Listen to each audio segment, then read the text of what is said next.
Bonjour tout le monde. Donc aujourd'hui, nous accueillons le professeur Essam Mansour qui nous vient d'une université montréalaise, l'université de Concordia.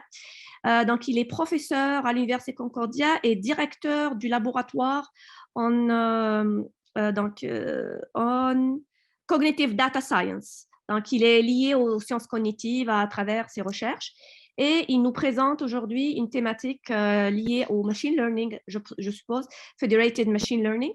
Et le titre de sa présentation est Towards Cognitive Data Science Platforms, Challenges and Opportunities.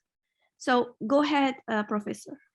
Thank you very much for the invitation. I'm very happy to present the work we are doing in our lab codes with the seminar here. And actually, you are focusing, as it was mentioned, on cognitive data science.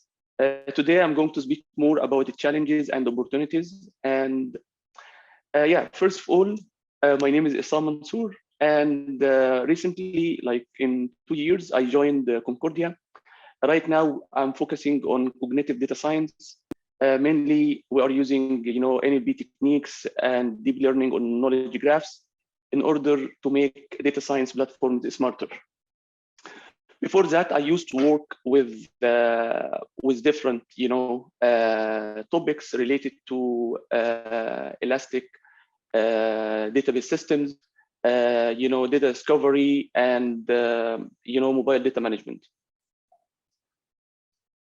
Just to give a brief idea of where I used to publish my work, I mainly like database system conferences, and most of my publication is published in VLDB, SIGMOD, ICDE, these kind of conferences.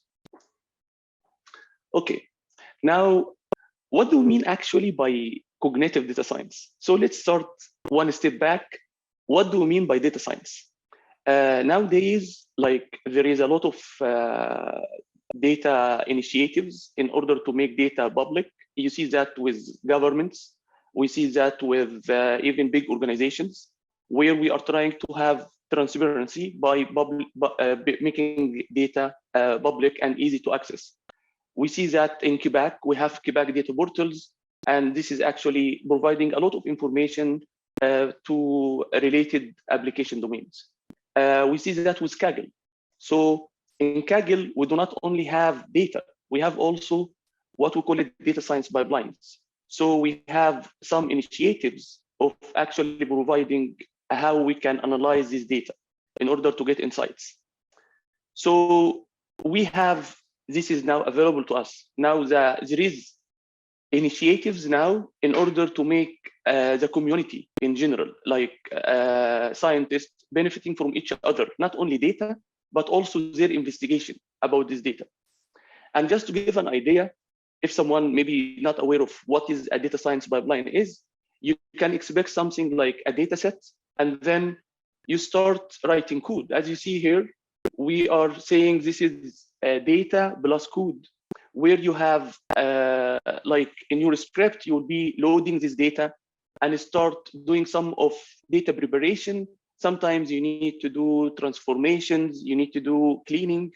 This is what we consider as data preparation. And then you start maybe training models on that. The thing that, although data science platform is helping you to do this kind of pipeline, but it is not intelligent. Like they are relying on the data scientist or the data engineer or software developer in order to do everything on their own, discovering data, which is very time consuming, predicting what kind of models you should use for these data sets. And this is why we now thinking, okay, why not also automating this process? So right now, what we have, Kaggle or OpenML or open data portals like the federal government of Canada or Quebec, they actually have some tags, some keywords describing the data set available. Or even in Kaggle, they have also some metadata like tags or something for the script that has been loaded for a certain data set. And this is very, very limited way to search this valuable information, okay? And this is why we are actually spending too much time in order to find data sets and joining this data set together. just to give you a brief idea of how big this data set is. For example, in Quebec data portal, we have more than 1,200 data sets. We are speaking about data sets that is regularly, like per month, they are updated by adding new data sets or updated by changing loaded data set before, like the existing data sets. Enterprises, like nowadays in Canada, all big banks, they have their own data science labs. And these data science labs, they like Borealis AI, we have collaboration with them. They actually accessing huge amount of data, not only data, but also their own, data science pipelines they, invented for analyzing and getting insights from these data sets. So this is like, for another example here, the federal government of Canada, they have more than 80,000 data sets. Kaggle itself, they have thousands of data sets and hundreds of thousands of machine learning pipelines. Why I'm referring to all this huge amount of data that is available right now? Because if you would like to make data science platforms smarter, meaning you would like to automate some of the stages in these pipelines. And in order to automate that, meaning building models, you need a kind of data. And the data is available, but it is available in a way that is hard to consume, that is hard to investigate. So as we see here, it is hard to search like this kind of data portals. Now, our objective is not just to search. The objective that we are trying to achieve in our lab is actually having automation for learning automation. Like automatically, we are learning from what is happening. Just imagine for COVID-19, how many data sets has been produced over these 2 years? Not only data sets, how many pipelines, data science pipelines for investigating these data sets in different sectors. Like COVID affected different sectors, affected our economy, affected transportation, affected a lot of sectors. So if I would like to start from something like that, I don't want as a data scientist to start from scratch every time I got a new data set. Imagine now this running example here, we have lab 3. Lab 3 has a scientist who's interested in a certain task to analyze. And for this a certain task, maybe there is some relevant data sets. So that data scientist just dreaming, how can I just find the most recent, insights related to a certain data set? Even more, how can I find, or not starting from scratch writing this machine learning pipeline, but directly, if the system is learning about what is going on, I can directly, give insights or help, the data scientist in lab 3 to do all this kind of discovery for relevant data, or this kind of discovery of what is the most, appropriate modeling technique or classifier to use in order to analyze a certain data set.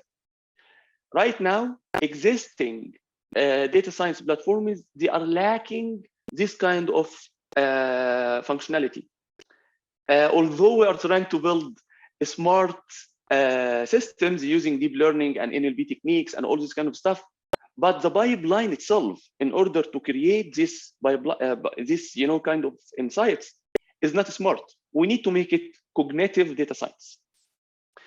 And this is now, what do we need in order to reach that thing about cognitive data science? So here, imagine that in this figure, this is just a very conceptual abstraction of what is going on. Usually, when you look at data portals here, something like open data portals of federal governments like Canada, US, over Europe, or Quebec, usually this data originally is stored as, raw files like CSV files, JSON documents. So there is no way, actually, there is no global schema that you can use in order to automatically search and navigate these available data sets. So imagine somehow we are going to build a knowledge graph or a graph for now, which is actually abstracting the information or the semantics of the data sets. Now, we are not talking about the raw data. We are talking about semantics that is going to be extracted from these data sets in order to know, oh, this data set is speaking about a certain topic, and this is a kind of connections between data items in these data sets at very conceptual level. Now, these data sets will be consumed in a certain data science pipeline. So where we have code that is trying to read these data sets and analyze it. Now we start analyzing the script. Now we are not going to deal also with the raw script like the Python script. We would like to extract semantics, like abstracting the pipeline in order to be kind of this kind of operations that you apply on certain data set. So this is the challenge now. So we are trying to decouple the semantics of machine learning pipelines, the semantic of data, from the actual system that is consuming these pipelines or using this data. And in order to do that, we are working now. We already have a prototype of that system. We call it KG LEDs. LEDs for linked data science. So what actually we are trying to do? We are trying to do, different ways of data profiling. So you get access to certain data sets. You try to do different kind of data profiling in order to extract semantics about this data. And also we do also pipeline abstraction. Pipeline abstraction, it means instead of dealing with the raw script that you are writing for your data science pipeline, we would like to abstract it in a kind of a knowledge graph where we are focusing on the semantics that you are applying in order to generate insights from a certain data set. Once we have that knowledge graph, we can automate a lot of stuff. Like we can learn what, now we have hundreds of thousands in Kaggle, for example, of data science pipeline that is written for a specific data set. There is something we need to consider here. These data science pipelines are generated by human, and usually when someone uploading their own data science, they are uploading something that is actually achieving very high accuracy. So if we manage to get this abstraction of semantics from data and pipelines, now we can learn, we can automate models to do data preparation. How can we do that? Now, the things that we are relying on for similar data sets, we can see that this is something we managed to observe.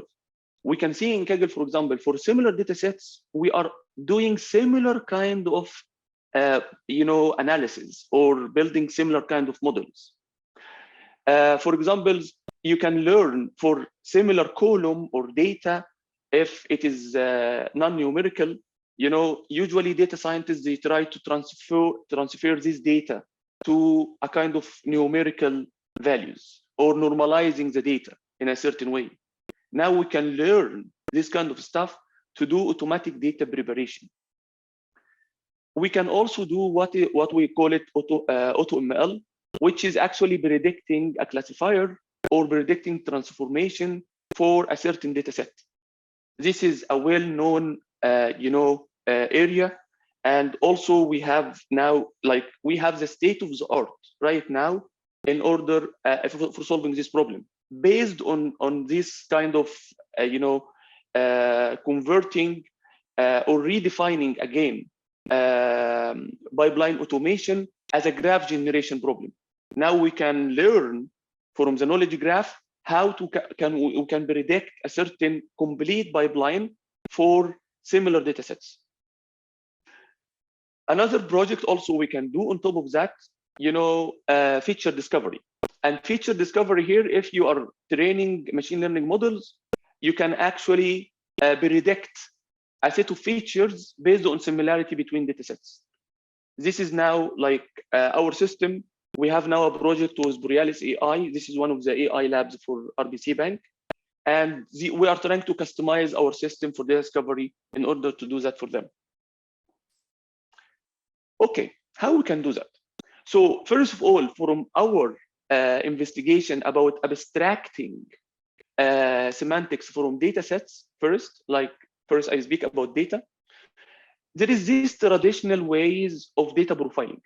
And this could be like, for example, if you have, we are speaking more here because this is what you can see in most of the open data portals or Kaggle. We are speaking about structured data, meaning you have like CSV files or JSON documents. Now, there is a lot of techniques in order to analyze this data by statistics, like getting like some statistics about these columns, what is the minimum value, what is the maximum value, this kind of stuff. However, false positives in order to correlate between similar data items is very high. So what we have been working with, and we are getting very good results here, we built our own deep representation learning models from data sets. So we are trying to learn, and generating embeddings for data sets, for a certain table, for a certain column. And the good thing about that, we can correlate based on these similar columns based on the embedding we are generating. There is a lot of advantage here, like we are getting better accuracy of correlating between similar data items, comparing with the traditional techniques.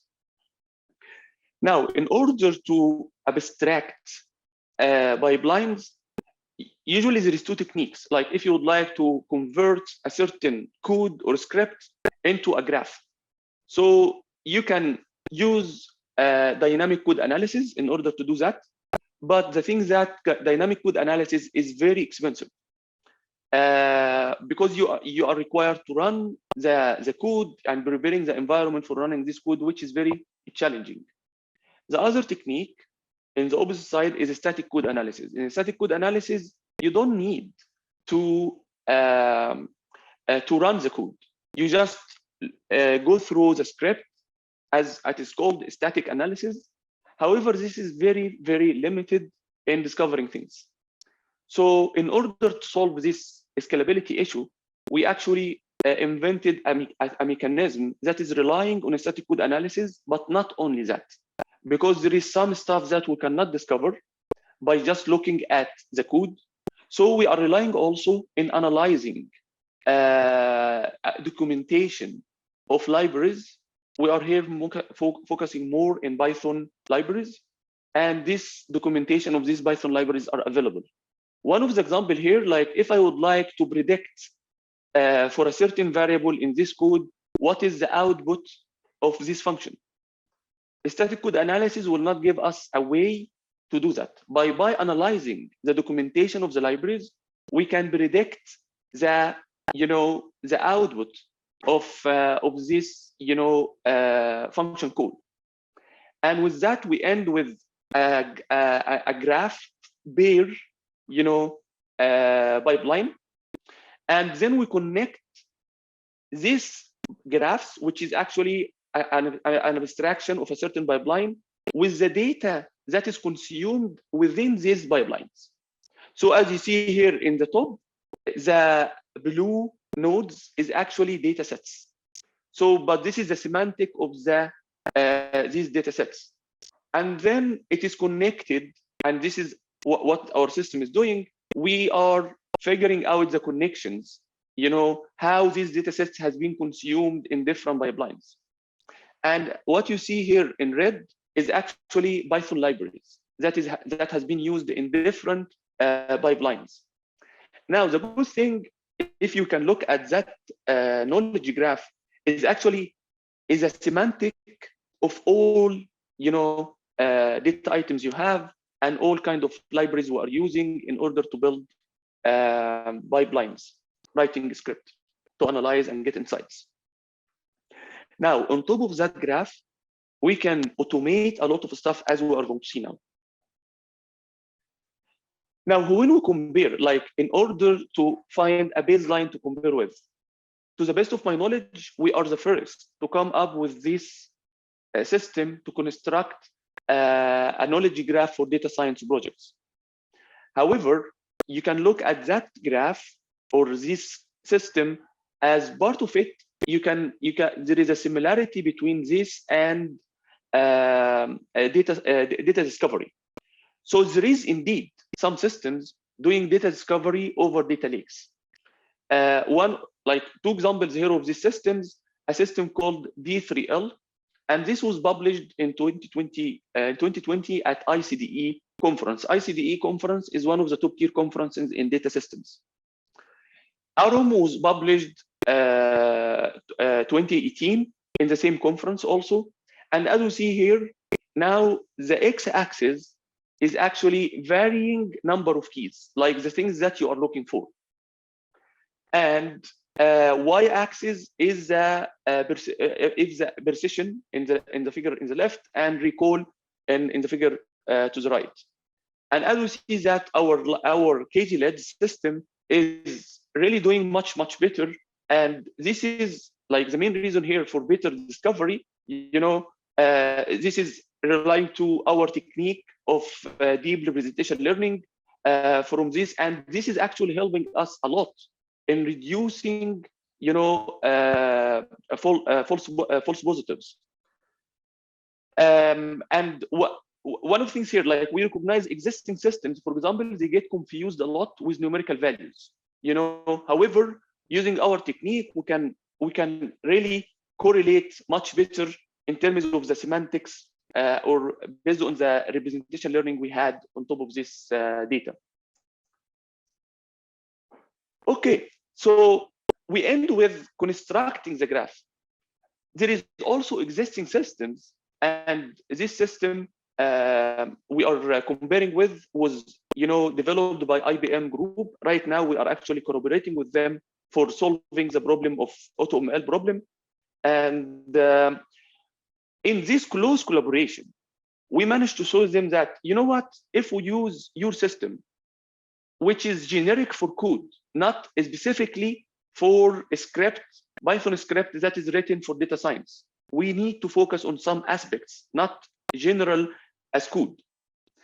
And here in that table, we are showing you that now, in order, for example, after building the knowledge graph, here we managed to build for 2,000 Kaggle scripts, Kaggle pipelines. In terms of the graph itself, we are about 97, less in terms of the graph size. So we managed to have like about 97 reduction in the graph size comparing with the IBM system. And this is actually leading to less number of nodes and less number of edges. Now, when we train models on that, due to the very noisy graph generated by the IBM system, they are consuming more time. Like as you see here, they are consuming more than 175 minutes in order to train models on such a graph. Now, we are training our models only in 2 minutes.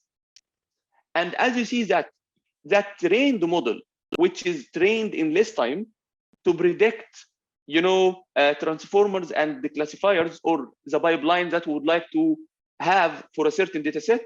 Here in the top, I am showing you 5 different data sets. Why did we choose these data sets? This is in the benchmark of AutoML, is actually the simplest available data sets.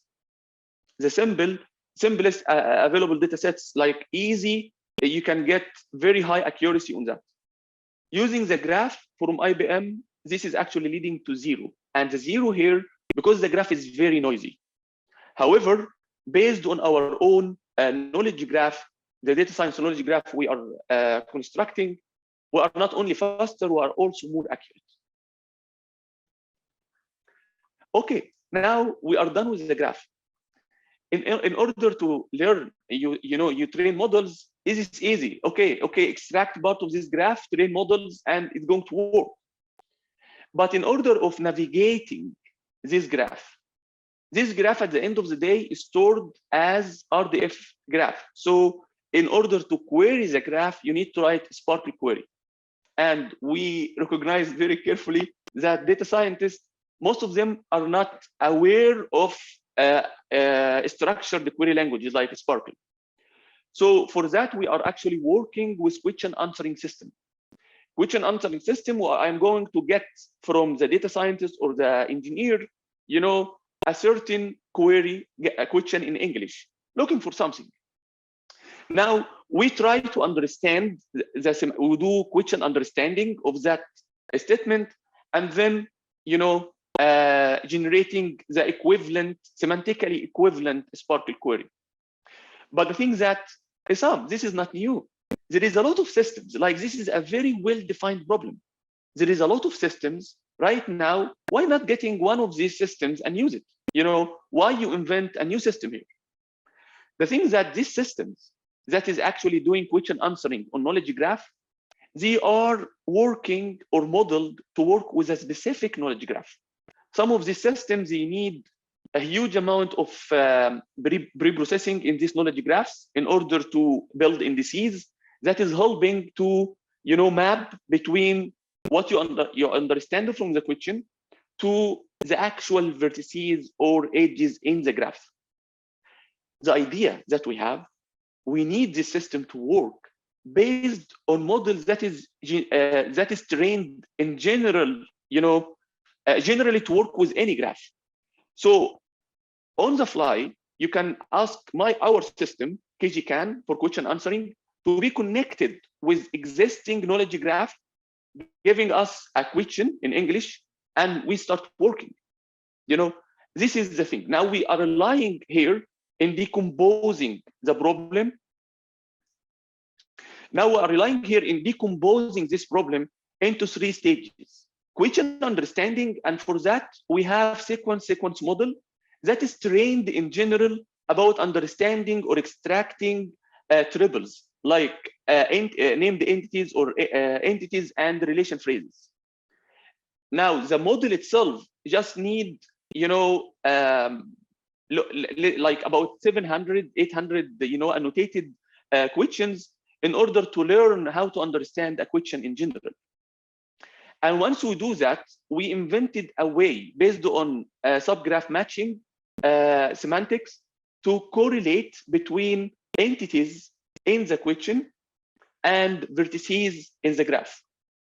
And based on that, we like for now, the system is like invented and developed to be working later with our knowledge graph, but we can also work with existing ones. Like DBpedia, there is a very well-defined benchmark called CALD9, and this is a very challenging benchmark. As you see that, for example, here, NSQA, this is a system also developed by IBM. They achieve in that benchmark, which is very challenging, a precision of 30, let's say 32, about 32, and F1 major about 31. So you can imagine how challenging this benchmark is. You know, this is really an area where we really need more work. There is another system, and this one, by the way, was published in one of the tracks at ACL conference 2021. EdgeQA was published also last year in ESWIC. This is like an international conference in semantic web. This is like a top tier conference for people working in semantic. And it was achieving slightly better than IBM system by 32. KGCAN, based on our models and techniques that is developed and trained independently of the graph, we managed to achieve very high precision comparing to them, and very high, you know, F1 measure in total. We also tried with another benchmark, which is, it is much easier because it is based on template questions.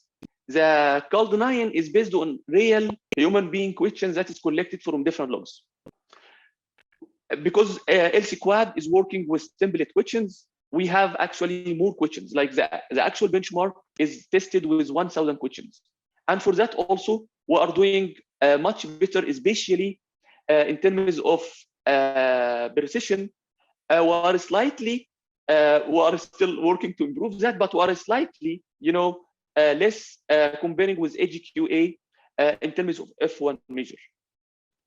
But again, we have the advantage of as we see here, we directly can connect with any graph without any pre-processing. Okay, from these two applications of linked data science, our KG-led system and KG-CAN, we recognize that although knowledge graph systems was developed, based on semantics, we are using NLP techniques in order to recognize stuff. We are using data, classification models from deep learning models in order to figure out, semantics in this knowledge graph. The funny thing is that we cannot query our knowledge graph based on semantics. So we have limitations. While we are doing semantic subgraph matching for KG-CAN, we had to actually retrieve data, the nodes and edges from the graph outside to KG-CAN in order to apply the semantics. Same thing also when we work with modeling stuff for KG-LEDs, we had to do that outside the knowledge graph. We find it now a very good opportunity with this growing interest in applying deep learning on top of knowledge graph. What we are focusing in our lab is graph neural network. We find it is a very good opportunity to provide embedding as a service. This graph neural network is relying on calculating embeddings, representation learning of nodes and edges or subgraphs. So instead of doing that outside the graph engine, we do it as part of the graph engine, as part of the query optimizer of the graph engines. This is still work in progress, but we managed to have some few, we worked with different 4 cases in order to show how much we can save. The things that I would like you to look at is actually the last item, which is we can see the advantage here. If you are a data scientist, if you are a software engineer, and you would like to apply this kind of semantics on top of knowledge graph, you had to write your own code. In these different cases, you will see that it is hundreds lines of code, more than 100 lines of code. Now, using our system, it will be a simple query. And for that, it is a few lines of code, 10 lines of code, 20 roughly lines of code. And this is not the complete query, it is even the query plus some other stuff that you need to provide. So there is a huge advantage here, automating the semantic investigation of knowledge graph, but as part of the knowledge graph itself. So this is, I'm approaching here the end, and no any questions, hopefully you are flowing. But this is now what we are mainly focusing on our lab. There is some side projects, related to each of these directions, but this is the main, directions we have in our lab, working with constructing data science knowledge graph, working for question answering in order to make navigation and exploration of data science projects much easier. One of the side projects we are actually, we are still hiring more master and PhD students for working in this. We can imagine after that, we can have a complete chatbot. For example, in our collaboration with Borealis AI, we can imagine a data scientist joining Borealis AI recently, and they would like to learn more about what is going on with a certain data set or with a certain task. They can start chatting with the chatbot in order to understand what is going on. This is one of the potential application here.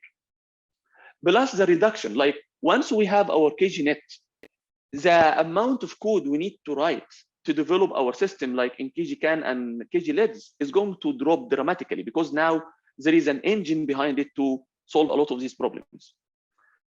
Here, I would like to thank a lot the team, and who's actually really leading and working in that. KG-LEDs is actually having a 1 PhD student, 1 master student. KG-CAN, as you see that, the main directions, there is a PhD student working in the project, plus we have side projects. For example, Shubham in KG-LEDs is leading now a project with functionality applications must doing,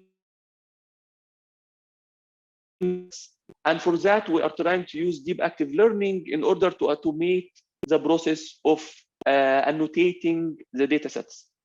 Hussein is leading the work. Hello. Hussein is leading the work on KGNet, and also Yasmin, she's an undergraduate student, working and helping in customizing and developing things. This is like, again, like we are like about 2 years age group. Like we started in 2019, but with COVID and this kind of stuff, most of these students, he joined my lab starting from 2021. We have been doing really good work, like at least the vision for, as you see that we call it federated data, because actually we can build this graph coming from different data sources. This is the federation coming from, and this vision was published recently in Sigmund Record in collaboration with Kavita from IBM and Katya, she's well known in knowledge graph systems. We also had 2 demos, for our system for KGNet and KGCAN. We have now a submission for VLDB for our, scalable AutoML approach that is actually defining the problem of AutoML as a graph generation problem. Out of that, we have collaboration with 2 different companies in Canada. QHash is a cybersecurity company. For them, we are customizing our work for, data discovery, but to be more specific for sensitive data. And this is actually applied for different financial institutions. We have also collaboration with Borealis AI. This is now an approved project that is working under my tax. And for that, my student Shubham is leading there. Our collaboration with IBM AI Lab in New York in actually for automating machine learning pipelines. And with that, we have really, for now, I can say, the state-of-the-art system. The vision doesn't stop here.